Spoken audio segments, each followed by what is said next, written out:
গত ফেব্রুয়ারিতে বিপুল জনসমর্থন নিয়ে ক্ষমতায় আসে বিএনপি। রাজনৈতিক অস্থিরতার দীর্ঘ অধ্যায়ের পর নতুন সরকারের কাছে ছিল মানুষের বড় প্রত্যাশা। ক্ষমতায় আসার ১০০ দিন পূর্ণ হলেও প্রশ্ন রয়ে গেছে, প্রতিশ্রুতি কতটা বাস্তবায়ন করতে পেরেছে এই সরকার। ক্ষমতায় এসেই কয়েকটি দৃশ্যমান পদক্ষেপ নেয় তারেক রহমানের নেতৃত্বাধীন সরকার। সামাজিক নিরাপত্তা কর্মসূচি সম্প্রসারণ, ফ্যামিলি কার্ড, কৃষক কার্ড বিতরণ, বিভিন্ন ধর্মের ধর্মীয় নেতাদের জন্য ভাতা এবং গ্রামীণ উন্নয়নে খাল খনন কর্মসূচি শুরু হয়েছে। সরকারি ব্যয় কমানোর উদ্যোগও নেওয়া হয়েছে।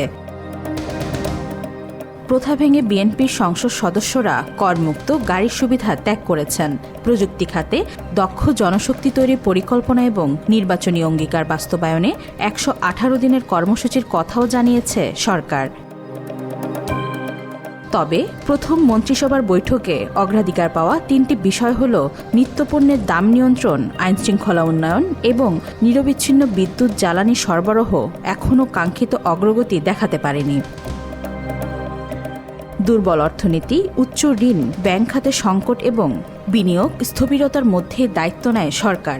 মুদ্রাস্ফীতি কমার ইঙ্গিত দিলেও তা আবারও ৯% উপরে উঠে যায়। ফলে নিম্ন ও মধ্যবিত্তের চাপ আরও বেড়েছে।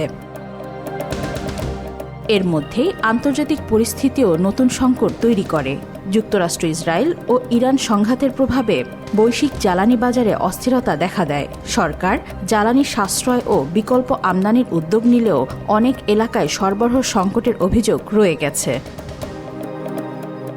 সবচেয়ে বড় উদ্বেগগুলোর একটি আইনশৃঙ্খলা পরিস্থিতি। খুন, চাঁদাবাজি, অপহরণ ও মব সহিংসতার ঘটনা এখনও জনমনে শঙ্কা তৈরি করছে। সরকারের দাবি, তারা উত্তরাধিকার সূত্রে পাওয়া সংকট মোকাবেলা করছে। তবে সমালোচকদের মতে মাঠ পর্যায়ে দৃশ্যমান উন্নতি এখনও সীমিত। স্বাস্থ্য খাতেও বড় চ্যালেঞ্জের মুখে সরকার। শিশুদের মধ্যে হামের প্রাদুর্ভাব উদ্বেগজনক আকার নিয়েছে। শত শত শিশুর মৃত্যুর খবরও পাওয়া গেছে। পরিস্থিতি নিয়ন্ত্রণে জরুরি টিকাদান কর্মসূচি ও প্রশাসনিক পদক্ষেপ নেওয়া হলেও সংকট পুরোপুরি কাটেনি।